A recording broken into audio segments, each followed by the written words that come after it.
Dear students of academics and competitive exams of English, आज हमारे इस lecture 2 part 1 Hindi version lecture में हम डिस्कस करने जा रहे हैं अपनी इस क्लास में translation based on complex sentence specially based on adverb close.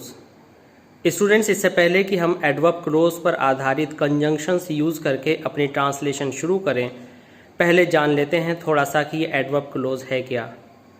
Student, जैसा कि आपके सामने यहाँ पर वर्ड लिखा है एडवर्ब, तो एडवर्ब उस वर्ड को कहते हैं जो किसी एडवर्ब उस वर्ड को कहते हैं जो किसी एडजेक्टिव वर्ब या एडवर्ब की विशेषता बताए। जब विशेषता बताने वाले इस पार्ट में अपना सब्जेक्ट और अपना प्रेडिकेट आ जाता है, अगर हम साधारण भाषा में कहें इसमें अपनी मेन वर्ब आ जाती है तो ये क्लोज बन जाती है। तो इस तरह से एडवर्ब क्लोज प्रिंसिपल क्लोज की में आने वाली वर्ब, में आने वाले एडजेक्टिव या में आने वाले अनदर एडवर्ब के बारे में कुछ बताती है, और ये सबऑर्डिनेट क्लोज में होती है और इसके अंदर अपनी वर्ब होती है। इसमें यूज़ किए जाने वाले कंजंक्शंस को हमने कैटेगराइज किया है। पहले पार्ट में हमने वो सारे कंजंक्शंस डाले हैं जो क्विक एक्शन शो करते हैं, और दूसरे पार्ट में वो सारे कंजंक्शंस डाले हैं जो कि डिलेड एक्शंस रिप्रेजेंट करते हैं। हालांकि ये दोनों सेट ऑफ कंजंक्शंस जो हैं ये एडवर्ब क्लोज ऑफ टाइम के अंतर्गत आते हैं, जो कि डिफरेंट पार्ट्स हैं। तो एडवर्ब क्लोज ऑफ टाइम को बेस बनाते हुए हमने अपने कंजंक्शंस को दो हिस्सों में तोड़ा है। पहला part quick action representing conjunctions and second part delayed actions representing conjunctions. अब आइए इनका यूज़ कैसे है देखते हैं। इसको हमने थोड़ा रोचक बनाने की कोशिश की है, थोड़ा इंटरेस्टिंग बनाने की कोशिश की है, और सिर्फ हिंदी लिखकर इंग्लिश ट्रांसलेशन नहीं, उसको टेक्निकली समझाने की कोशिश की है। तो आइए देखते हैं कि कैसे ये आगे काम करता है। एज सून एज वहाँ पर यूज़ करते हैं जहाँ पर आपका क्विक एक्शन होता है। नो सूनर क्विक एक्शन में, जस्ट एज क्विक एक्शन में, और हार्डली और स्केर्सली क्विक एक्शन में।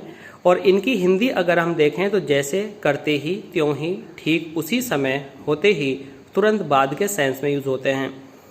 स्टूडेंट्स, ये हम अपनी हर लेक्चर, अपनी हर वीडियो में ये बात बताते हैं कि हमें कोई भी ट्रांसलेशन शब्दों के ऊपर नहीं बनानी, हमें सेंस देखना होता है। और बेसिक सेंस इन सारे कंजंक्शंस की हिंदी अगर कहें तो वह यह है कि काम एक के बाद तुरंत हो जाए, ये सीधी सी बात है। तो हमने सेंटेंस देखा, बिल्ली देखते ही चूहा भाग जाता है। तो पहले बिल्ली को देखेगा फिर चूहा भाग जाएगा। तो जो काम पहले हुआ उसको आप प्रेजेंट इंडेफिनिट में, और दूसरा वो भी प्रेजेंट इंडेफिनिट में, लेकिन पहले काम से पहले आपको एज सून एज लगाना है, जिसकी इंग्लिश यहाँ कहीं हिंदी में नहीं दे रखी। हिंदी में मात्र ही दे रखा है, और ज़रूरी नहीं है कि आपके हर सेंटेंस में ही आए। ही को कई एक्सप्रेशंस में हम रिप्रेजेंट कर सकते हैं, जैसे ही, करते ही, त्यों ही, ठीक उसी समय, होते ही, और बहुत तरहों से। कई बार हम कहते हैं कि बिल्ली को देख भी नहीं पाया था कि भाग गया, तो भी सेंस वही है। हमें इन इंग्लिश हिंदी के वर्ड्स के पीछे नहीं जाना, हमें केवल तुरंत एक्शन देखना है और ट्रांसलेशन की तरफ माइंड बनाना है। तो हमने बनाया as soon as the mouse notices the cat it escapes. हमने कुछ वोकेबलरी को ट्विस्ट करके यूज़ किया है। हमने जो आमतौर से वर्ड्स देखा, सीज, वॉचेज, रन्स अवे, वो सब वर्ड्स हटा दिए हैं, कुछ नए वर्ड्स यूज़ करने की कोशिश की है। इसी को आप इस तरह से भी लिख सकते हैं, no sooner does the mouse notice the cat it escapes. जब आप नो सूनर लगाते हैं तो हेल्पिंग वर्ब पहले आने की वजह से नोटिस का एस हट जाता है। और स्टूडेंट्स, इसमें अभी एक कमी है, ये जो नोटिस, जब भी आप नो सूनर का यूज़ करते हैं तो नो सूनर का यूज़ करने में आप क्या करते हैं कि इस कॉमा की जगह पर आप देन लगाते हैं, THAN देन, क्योंकि जो आपकी नो सूनर डिग्री है वो नो सूनर डिग्री कॉम्परेटिव है, और कॉम्परेटिव में देन लगाना बहुत ज़रूरी होता है। तो देन हम कहाँ लगाते हैं? देन हम लगाते हैं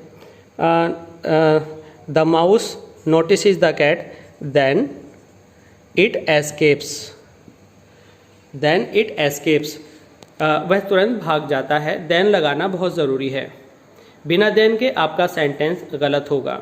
जबकि एज सून एज में आप देख रहे हैं कि यहाँ पर आपको कॉमा लगाना होता है। अब आइए इसी सेंटेंस को तीसरे कंजंक्शन हम हार्डली स्केर्सली से यूज़ करके बनाते हैं। तो हमने सेंटेंस हिंदी में एक ही रखा है, उसको हम विभिन्न कंजंक्शंस से बना रहे हैं। इससे बेनिफिट यह है कि स्टूडेंट्स ये समझ जाएंगे कि एक ही सेंटेंस वेरियस कंजंक्शंस का यूज़ करके आप ट्रांसलेट कर सकते हैं। तो जब भी आप हार्डली का यूज़ करते हैं तो हार्डली के साथ परफेक्ट आता है, वो पास्ट होगा या प्रेजेंट होगा, फ्यूचर नहीं होता। Hardly has the mouse seen the cat, और स्टूडेंट्स बाद में आपको ये वहन लगाना बहुत ज़रूरी होता है। तो इस तरह से आप देखते हैं कि हार्डली के साथ परफेक्ट आता है कोई भी tense, specially present and past, और वहन के बाद जब कुछ भी आप करते हैं तो वो इंडेफिनिट में आता है। तो हमने देखा कि क्विक एक्शन में हम as soon as, no sooner than, just as, hardly, scarcely के साथ वहन का यूज़ करके एक ही सेंटेंस को इतनी तरह से ट्रांसलेट कर सकते हैं। यहाँ पर एस्केप का मतलब है रन्स अवे। अब आते हैं दूसरी कैटेगरी में। दूसरी कैटेगरी में काम तुरंत नहीं देर में होता है। जब आप आफ्टर लगाते हैं तो आफ्टर जब लगाते हैं, जब एक काम के थोड़ी देर बाद रिलैक्स करके या ना रिलैक्स करके, ये कोई काउंट नहीं करता, बट कुछ देर ज़रूर लगती है और आप वहाँ पर आफ्टर बिफोर का यूज़ करते हैं। स्टूडेंट्स, हमने रेड कलर में कंजंक्शंस यूज़ किए हैं, ग्रीन कलर में उन वर्ड्स को यूज़ किया है जो कि वर्ब और हेल्पिंग वर्ब हैं, जो कि इस कंजंक्शन की वजह से आई हैं, और ब्लू कलर में हमने जनरल सेंटेंस दिया है और ब्लैक कलर में हमने क्वेश्चन दिया है। तो इस तरह से आपको थोड़ा सा आइडेंटिफिकेशन करने में इजी हो जाएगा। हालांकि कलर दिखाकर हमने आपको काफ़ी इजी करने की कोशिश की है, and all this because of lack of resources. तो कोशिश की है कि कम रिसोर्सेज में आपको अच्छे से अच्छा पढ़ाया जा सके। अब दोपहर के खाना खाने के बाद सेहत के प्रति सचेत लोग थोड़ा आराम करते हैं। थोड़ा हमने कॉम्प्लिकेटेड वर्ड्स यूज़ करने की कोशिश की है ताकि आपकी वोकेबलरी भी एनहेंस होती जाए। तो हमने देखा कि हेल्थ कॉन्शियस पीपल, इसमें हिंदी में वर्ड आया था बाद के लिए आफ्टर लगाते हैं, takes siesta after they have had lunch. Students, एक बात आप बिल्कुल ध्यान रखें, बाद के लिए जब आप आफ्टर लगाते हैं तो हमेशा याद रखिए आफ्टर का जो अगला पार्ट होता है, आफ्टर के बाद आने वाला, वो हमेशा परफेक्ट टेंस में बनता है। और ये जो आफ्टर है, ये पहले सेंटेंस का लास्ट वर्ड नहीं है। आफ्टर पहला वर्ड है बाद के हिस्से का। बाद का हिस्से का मतलब है दे हैव हैड लंच, तो आफ्टर पहला है। दूसरे शब्दों में आप ऐसे भी कह सकते हैं कि आफ्टर के बाद परफेक्ट आता है। अगर आप इसे पलटना चाहें तो आप ऐसे भी लिख सकते हैं, after the health conscious people have had lunch, comma they take siesta. अब हमने यहाँ सिएस्टा मतलब होता है दोपहर के खाने के बाद थोड़ा आराम करना। तो स्टूडेंट्स, यहाँ पर सिएस्टा हमने यूज़ किया, और अगर आप आफ्टर वाला वर्ड पहले यूज़ करते हैं तो आपको आफ्टर वाला सारा पार्ट पहले लाना पड़ता है।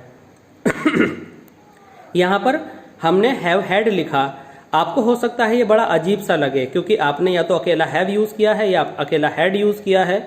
तो students, have had, have present perfect की हेल्पिंग वर्ब है, और खाना या लंच लेने की third form have had had होती है। तो इस तरह से एक हैड थर्ड फॉर्म है और हैव हेल्पिंग वर्ब है। तो ये आपका सेंटेंस बिल्कुल सही है, इसमें डाउट करने की कोई गुंजाइश नहीं है। After the health conscious people have had lunch, comma they take siesta. और जब आफ्टर आप बिगिनिंग में यूज़ करते हैं तो फिर आप मिड में कॉमा ही यूज़ करेंगे। अब इसी सेंटेंस को दोपहर में खाने के बाद सेहत के प्रति लोग, सचेत लोग थोड़ा आराम करते हैं। तो देखते हैं, the health conscious people take lunch before they take siesta, before they take siesta. Students, जब आप बिफोर लगाते हैं तो आपको इस टेंस में बिफोर से पहले, देखिए यहाँ पर बिफोर लगा है तो यहाँ पर आपको हैव के साथ थर्ड फॉर्म करनी होती है, हैव टेकन लंच, क्योंकि जो बिफोर है वो आपका प्रेजेंट इंडेफिनिट का पहला वर्ड होता है। अगर आपका पहला वर्ड प्रेजेंट इंडेफिनिट का है, तो सीधी सी बात है दूसरे पार्ट में प्रेजेंट परफेक्ट बचता है।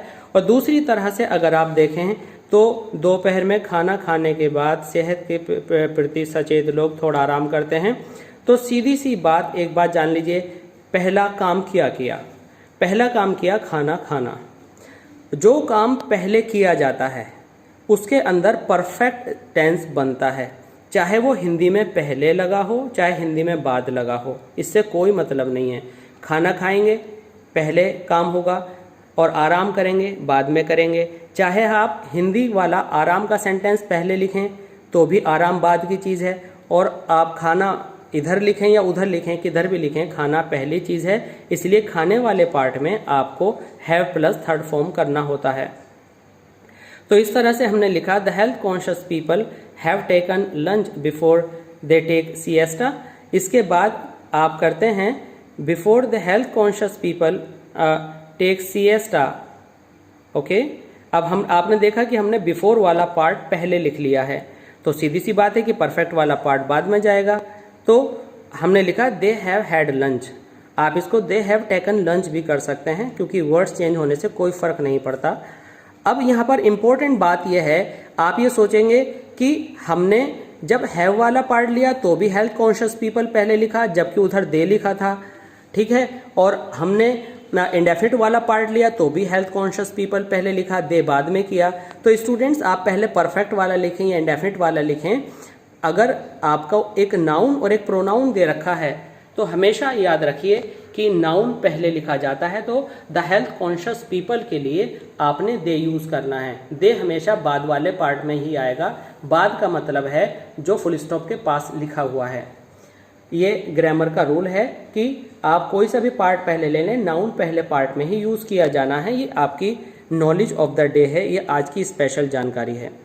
इसके बाद इसी चीज़ को, इसी सेंटेंस को दोपहर में खाना खाने के बाद वाला पार्ट अब हम व्हेन का यूज़ करके बनाएंगे।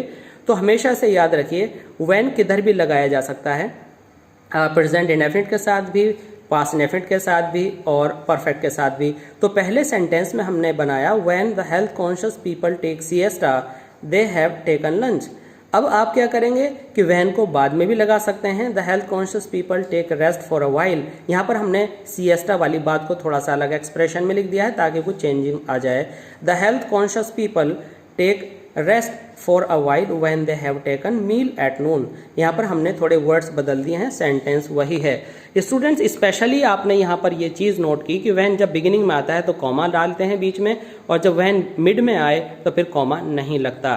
तो स्टूडेंट, काफ़ी सुलझे हुए तरीके से हमने इन कंजंक्शंस को 2 सेंटेंसेस पर अप्लाई करके वाइड रेंज दिखाने की कोशिश की है। क्योंकि जब हम राइटिंग सेक्शन लिखते हैं, ऐसे लिखते हैं, एप्लीकेशन, कोई एक्सप्लेनेशन, कुछ भी लिखते हैं, वट एवर वी राइट, तो उसके अंदर हम एक सेंटेंस को 50 तरह से सोचना आना चाहिए। तो जब तक हम ये नहीं सोच पाते हमारी राइटिंग फास्ट नहीं होती। तो इसी बात को मद्देनज़र रखते हुए अब हमारे अगले लेक्चर 2 पार्ट 2 में आप पढ़ेंगे किसी दूसरे कंजंक्शन को और उसके ऊपर वाइड रेंज यूजेस आप देखेंगे और अपने न सिर्फ एडवर्ब क्लोज को इम्प्रूव करेंगे बल्कि अपनी ट्रांसलेशन को भी यूज़ करेंगे। That is required in every walk of life. So students, definitely ये लेक्चर आपको समझ में भी आया होगा और पसंद भी आया होगा। आप लाइक कीजिएगा, शेयर कीजिए और कमेंट बॉक्स में लिखिए कि और क्या इम्प्रूव किया जा सकता है, या आपकी कोई प्रॉब्लम्स हैं तो उनको बिल्कुल सॉल्व करने की कोशिश की जाएगी। Please subscribe our channel oracy classes of English language. हमारे नोट्स इंस्टाग्राम पर mehfooz.rehmn359 पर अवेलेबल हैं। थैंक्स।